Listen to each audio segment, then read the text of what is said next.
આદમી પાર્ટીના સુપ્રીમો અરવિંદ કેજરીવાલ અને પંજાબના મુખ્યમંત્રી ભગવંત માન ગુજરાતના પ્રવાસે છે। આમ આદમી પાર્ટીના સુપ્રીમો અરવિંદ કેજરીવાલ અને પંજાબના મુખ્યમંત્રી ભગવંત માન ગુજરાતના પ્રવાસે છે। સાબર ડેરી અને ડેડિયાપાડાના મુદ્દે રેલી યોજાઈ હતી। ભાવ વધારો માંગતા દૂધ ઉત્પાદકો પર થયેલા લાઠીચાર્જને વખોડ્યો હતો। ડેડિયાપાડાના ધારાસભ્ય ચૈતર વસાવાની ખોટી રીતે ધરપકડ હોય તેવા આક્ષેપ કર્યા હતા। ભ્રષ્ટાચાર મામલે અવાજ ઉઠાવતા નેતાને જેલમાં ભાજપ સરકાર મોકલે છે। मोड़ासा અને ડેડિયાપાડામાં केजरीवाल અને ભગવંત માનની રેલી યોજાશે। गुजरात में बीजेपी की सरकार है। 20 सालों में इनका अहंकार और इनका भ्रष्टाचार इतना ज्यादा बढ़ गया है। अभी पशुपालक किसान बोनस लेने के लिए और अपने दूध का उचित दाम लेने के लिए विरोध कर रहे थे। उनके ऊपर पूरी तरह से लाठीचार्ज किया गया, आंसू गैस के गोले छोड़े गए, उनका दमन किया गया और उस वजह से एक किसान की मौत हो गई। उधर डेडियापाड़ा में आदिवासी इलाके में आम आदमी पार्टी के लीडर जो है चैतर वसावा, वो आदिवासियों के बहुत बड़े नेता हैं। वो भ्रष्टाचार के खिलाफ आवाज उठा रहे थे, उनको गिरफ्तार करके जेल में डाल दिया। जो ठेकेदार हैं, भ्रष्टाचारी हैं, वो खुलेआम घूम रहे हैं। तो इसके खिलाफ आवाज उठाने के लिए और गुजरात के लोगों के पक्ष में बोलने के लिए आज मैं और मान साहब गुजरात आए हैं। हम मोडासा में और डेडियापाड़ा में रैली करेंगे और जनता के साथ बातचीत करेंगे, उसकी भी आवाज उठाएंगे। नकली दूध बिक रहा है, नकली शराब बिक रही है और ये सारे धंधे कहीं ना कहीं बहुत बहुत धन्यवाद। इलेक्शन के बाद हम पहली बार आए हैं। भाई गोपाल इटालिया जी को बहुत भारी मतों से जिताया कि एक तरफ 20 साल पुराना तानाशाही राज है, एक तरफ जस्ट 10 साल पुरानी पार्टी है।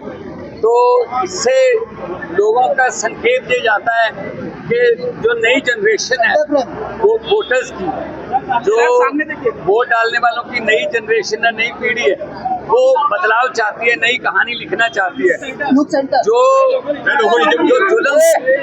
जो जुल्म गुजरात के लोगों पर अहंकार की वजह से या मोनोपोली की वजह से जो बीजेपी सरकार गुजरात के लोगों पर कर रही है, उसके लिए अब हम आ गए।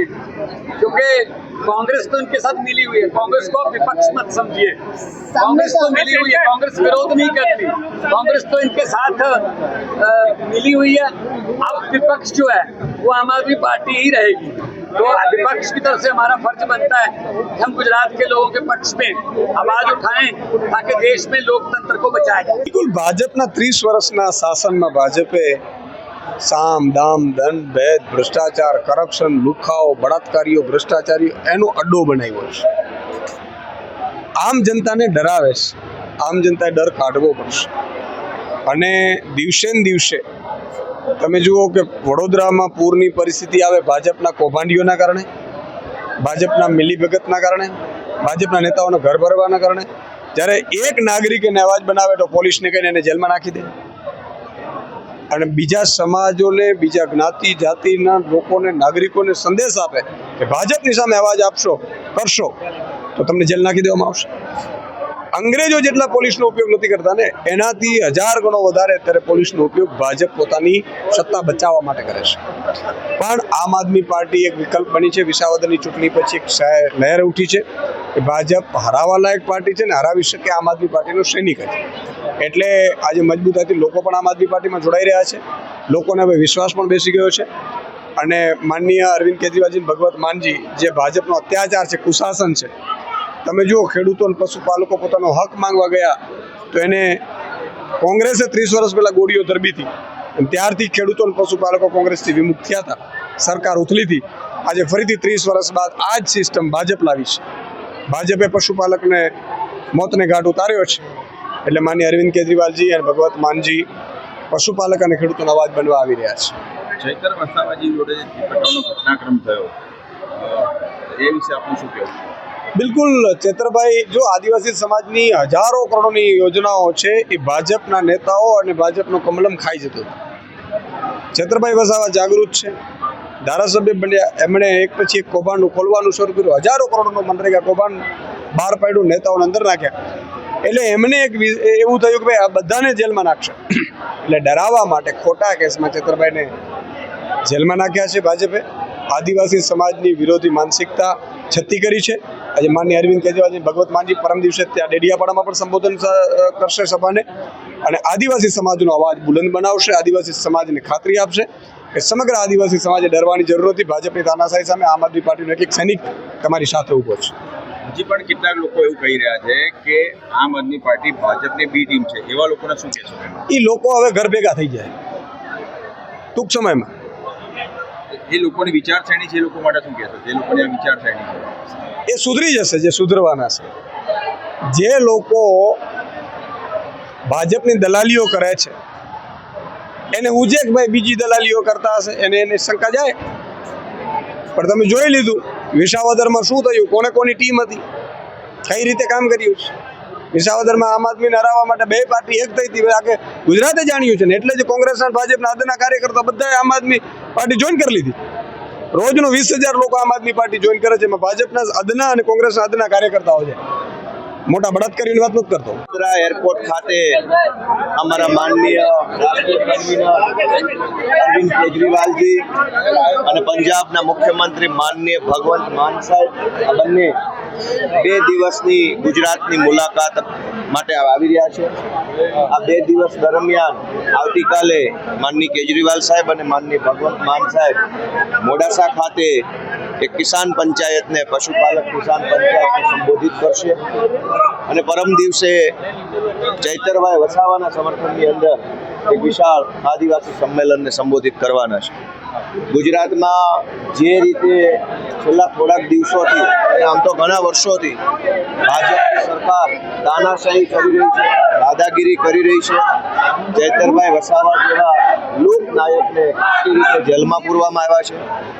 અરવલ્લી જિલ્લામાં, સાબરકાંઠામાં ખેડૂતોએ પોતાનો અધિકાર માગ્યો તો પોલીસ દમન કરાવી અને એક નિર્દોષ ખેડૂતને બેમોત મારવામાં આવ્યા છે. આ બધી ઘટનાઓ બાબતે ગુજરાતની જનતાને ખભે ખભો મિલાવી સાથ આપવા માટે, ગુજરાતની જનતાને જ્યારે એક ખેડૂતનું મૃત્યુ થયું એ દુઃખના વિષયની અંદર ભાગ લેવા માટે, દુઃખના પ્રસંગમાં આદિવાસી સમાજનો અવાજ દબાવવાની જે કોશિશ થઈ રહી છે, ચૈતરભાઈ વસાવા અમારા આગેવાનને છાસવારે ખોટા કેસમાં જેલમાં પૂરવામાં આવે છે, એ બાબતે ન્યાય અપાવવા માટે થઈ અને 2 દિવસની મુલાકાતમાં કેજરીવાલ સાહેબ અને ભગવંત માન સાહેબ પધારી રહ્યા છે. મહાનગરપાલિકાના ઇલેક્શન આવી રહ્યા છે, તેની તૈયારીઓ ગણી શકાય આ મુલાકાત? અરવિંદ કેજરીવાલજી નિયમિત રીતે ગુજરાત આવતા રહે છે, કેમ કે ગુજરાતે વર્ષો પછી આમ આદમી પાર્ટીને માન, સન્માન અને સ્થાન આપ્યું છે. વર્ષો સુધી ગુજરાતમાં ક્યારેય ત્રીજી પાર્ટીને જગ્યા નથી મળી.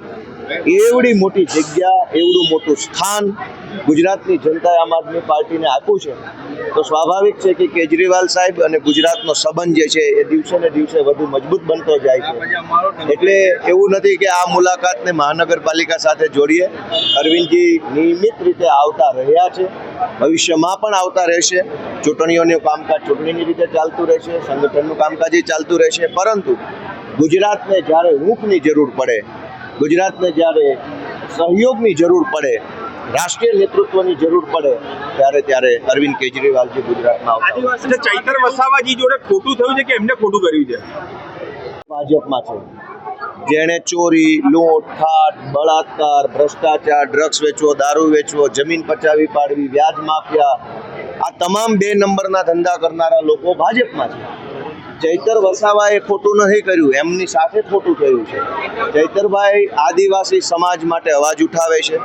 નકલી કચેરીનો મુદ્દો હોય, આદિવાસી સમાજને મળતી ગ્રાન્ટનો મુદ્દો હોય, આદિવાસી વિસ્તારોમાં વીજળી, પાણી, રોડ અને જમીનના મુદ્દાઓ હોય, આ તમામ બાબતે ચૈતરભાઈ વસાવા બેધડક અને બેખોફ બની અને ભાજપની સામે લડે છે. ત્યારે ચૈતરભાઈને જેલમાં પૂરીને આદિવાસી સમાજનો અવાજ દબાવવાની, આદિવાસી સમાજને ચૂપ કરાવવાની ભાજપની જે કોશિશ છે એની સામે અરવિંદ કેજરીવાલજીના નેતૃત્વમાં અમે આદિવાસી સમાજનું એવું કેવું છે કે અમે ચેતર વસાવા જોડે છે, આમ આદમી પાર્ટી જોડે નથી. એના વિશે શું કહેશો? આદિવાસી સમાજના હીરો તરીકે ચૈતરભાઈ વસાવા ખૂબ સારું કામ કરી રહ્યા છે. આમ આદમી પાર્ટીના માધ્યમથી ચૈતરભાઈ વસાવા અત્યારે ગુજરાતભરની અંદર કામ કરી રહ્યા છે અને ચૈતરભાઈ સાથે જે કાંઈ અન્યાય થઈ રહ્યો છે એ મુદ્દે આમ આદમી પાર્ટી ચૈતરભાઈની સાથે છે.